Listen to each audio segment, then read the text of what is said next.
Good evening students, welcome back to ND commerce classes. कैसे हो आप सब? आई होप आप सब बहुत अच्छे होंगे। तो हमने बिज़नेस इकोनॉमिक्स हमारी यूनिट कंप्लीट कर ली थी। आज से हम हमारी यूनिट 4 बिज़नेस फाइनेंस शुरू करेंगे। ठीक है, क्योंकि मैंने पोल में एक ऑप्शन डाला था, तो वहाँ पे मैंने आप लोगों से पूछा था कि कौन सा सब्जेक्ट आप पढ़ना चाहोगे। तो मोस्टली बच्चों ने बिज़नेस फाइनेंस को चूज़ किया है, इस वजह से हम बिज़नेस फाइनेंस स्टार्ट करेंगे। ठीक है, तो चलिए शुरू करते हैं। जैसे ही आप यूजीसी नेट की साइट पे यूजीसी नेट में बिज़नेस फाइनेंस का सिलेबस ओपन करते हो, तो वहाँ पे फर्स्ट टॉपिक आपको मिलता है scope and sources of finance. तो ये जो टॉपिक है इसको डायरेक्टली हम नहीं समझ सकते, बल्कि कुछ की टर्म्स को हमें समझना होगा, तब हमें ये समझ आएंगी। राइट, तो वो की टर्म्स क्या हैं? Finance, financing and financial management. तो ये जो तीनों वर्ड्स हैं ना हमारे, फाइनेंस, फाइनेंसिंग और फाइनेंशियल मैनेजमेंट, तीनों एक दूसरे से अलग हैं। तो चलिए इन तीनों को समझ लेते हैं पहले। फाइनेंस का मतलब होता है पैसा या फिर फंड्स, ठीक है, मनी हमारी। और फाइनेंसिंग का मतलब होता है कि उसको इकट्ठा करना, कैसे हम कलेक्ट करेंगे, ठीक है। और फाइनेंशियल मैनेजमेंट का मतलब होता है पैसे को इकट्ठा करना प्लस उसको इफेक्टली यूज़ करना, ठीक है, जैसे कि उसको इन्वेस्ट कर दिया कहीं पे, ठीक है भाई। तो फाइनेंस का मतलब है पैसे, फाइनेंसिंग का मतलब है कि वो पैसे आए कहाँ से, कैसे हमने उनको कलेक्ट किया। और फाइनेंशियल मैनेजमेंट का मतलब है कलेक्ट तो करा, लेकिन उसको यूज़ कहाँ करा, यूटिलाइज कैसे करा उस फाइनेंस को, दैट इज़ फाइनेंशियल मैनेजमेंट। ठीक है, तो अब हम देख लेते हैं कि हमारा ये जो फाइनेंशियल मैनेजमेंट होता है ना, इसकी दो अप्रोच होती है, traditional and modern approach. Traditional approach कहती है कि हमें सिर्फ और सिर्फ पैसे को इकट्ठा करना है, यानी फंड्स कलेक्ट करने हैं और फिर उसके रिगार्डिंग हमने डिसीजन लेना है। लेकिन मॉडर्न अप्रोच क्या कहती है कि पैसे को कलेक्ट तो करना है, लेकिन साथ ही साथ उसके यूजेस भी तो पता होने चाहिए ना, कि फंड्स को हमें कैसे डिस्ट्रीब्यूट करना है, यानी एनालिटिकल वे में उसका यूज़ करना ही मॉडर्न अप्रोच है।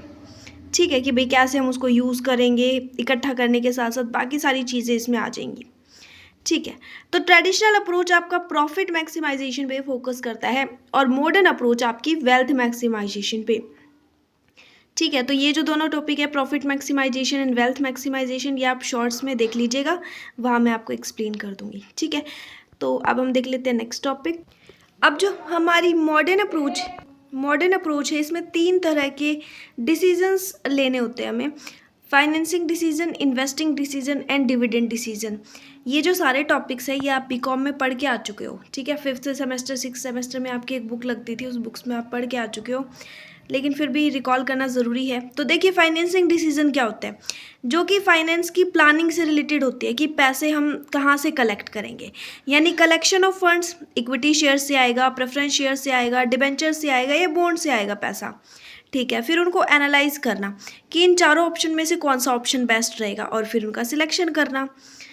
और कैपिटल के स्ट्रक्चर के रिगार्डिंग कि कितना इक्विटी का रेशियो रहेगा, कितना डिबेंचर का रेशियो रहेगा, है ना। तो वो डिसीजन भी हम किस में लेते हैं, फाइनेंसिंग डिसीजन में। इसीलिए फाइनेंसिंग डिसीजन को फाइनेंशियल प्लानिंग भी बोला जाता है, यानी दोनों सेम ही है, फाइनेंशियल प्लानिंग भी और फाइनेंसिंग डिसीजन भी, ठीक है। यानी फाइनेंस के रिगार्डिंग, मनी के रिगार्डिंग डिसीजन लेना। इन्वेस्टिंग, अब पता चल गया कि भाई पैसे हम किन सोर्सेज से लेंगे, ठीक है, और मान लो सिलेक्शन भी हो गया, उसके बाद हमें उन्हें इन्वेस्ट कहाँ करना है, यानी कैपिटल बजटिंग से रिलेटेड डिसीजन ले या वर्किंग कैपिटल मैनेजमेंट से रिलेटेड डिसीजन ले। तो देखिए ये दोनों चीज़ क्या है, इनको भी अब हम देखेंगे।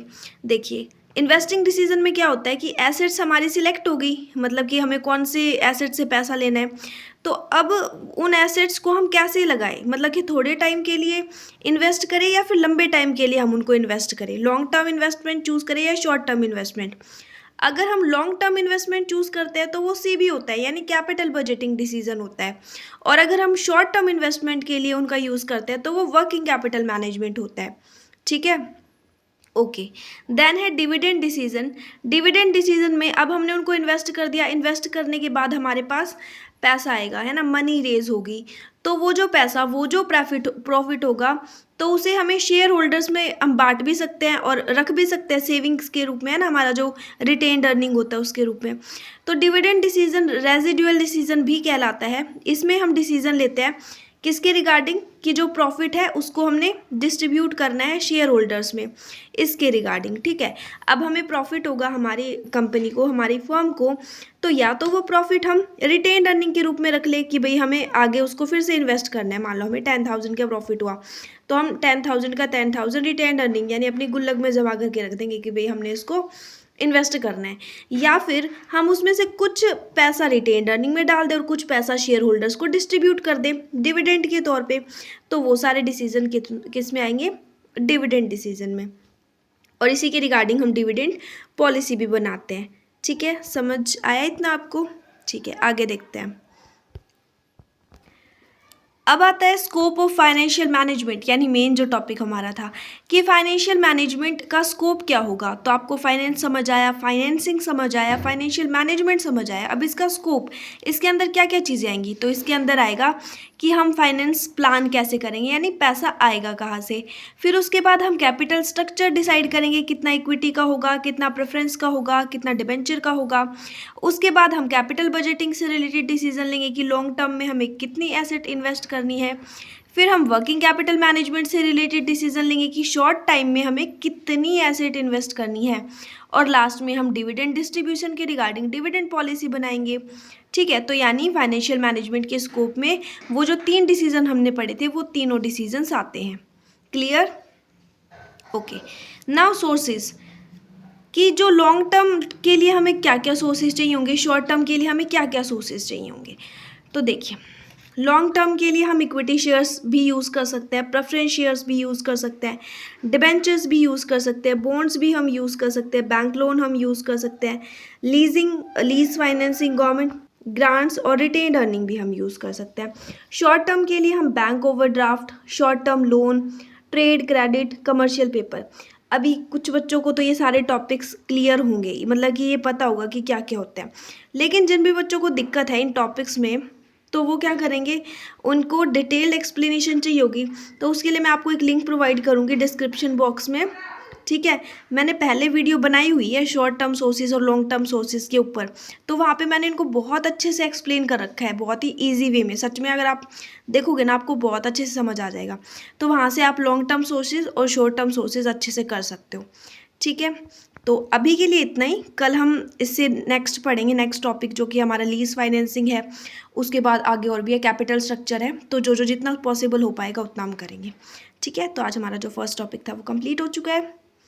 Thank you so much. अगर आपको समझ आए तो वीडियो को लाइक कर दीजिएगा, नहीं आए तो मत कीजिएगा। ठीक है, मतलब आए तो ही कीजिएगा, और साथ में शेयर ज़रूर कर दीजिएगा ताकि आपके साथ बाकी बच्चों को भी बेनिफिट हो जाए।